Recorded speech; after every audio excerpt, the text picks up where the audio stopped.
एक छोटे से गांव में एक बूढ़ा साधु बाबा रहते थे, जिनकी प्रसिद्धि दूर दूर तक फैली हुई थी। हर कोई उन्हें बहुत मानता था, क्योंकि उनके पास जीवन के सारे गूढ़ रहस्य थे।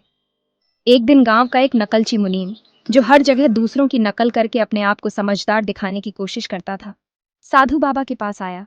उसने सोचा, ये बाबा बड़े ज्ञानी हैं, मैं कुछ ज्ञान हासिल कर लूं तो बुरा क्या है।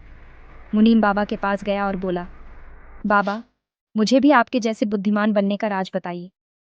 साधु बाबा मुस्कुराए और बोले, ठीक है, तुम कल सुबह नदी के किनारे आ जाना, मैं तुम्हें जीवन का सबसे बड़ा राज बताऊंगा।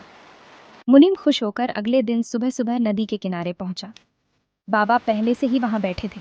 बाबा ने कहा, अब तुम ये देखो मैं क्या करता हूँ। फिर साधु बाबा ने नदी में उतरकर पानी में लौटने शुरू कर दिए। मुनीम सोच में पड़ गया कि बाबा क्या कर रहे हैं, क्या ये कोई नया योगासन है।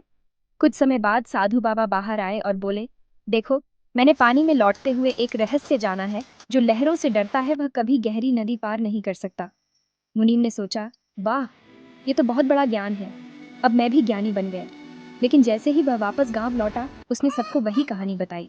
लेकिन उसने अपनी बात को थोड़ा बदलते हुए कहा, बाबा ने मुझे यह बताया कि नदी में कूदो, और जो डूबने से डरता है वह कभी पार नहीं कर सकता। गांव वाले यह सुनकर हैरान हो गए, और अगले ही दिन सारे गांव के लोग नदी में कूद पड़े, जैसे कोई तैराकी प्रतियोगिता हो। अब क्या था, हर कोई पानी में डूबने लगा, जैसे मछलियां पानी से बाहर आ गई हों। मुनीम जब नदी के किनारे पर खड़ा देख रहा था, तो उसे समझ में आ गया कि बाबा ने कितना बड़ा मजाक किया था, और वह खुद भी हंसने लगा। साधु बाबा दूर से हंसते हुए बोले, जो दूसरों की नकल करता है वह कभी भी अपनी राह नहीं पकड़ सकता। मुनीम ने अपने चुपते हुए समझ लिया कि असली ज्ञान नकल करने से नहीं अपने अनुभव से मिलता है, और वह हंसते हंसते घर लौट गया।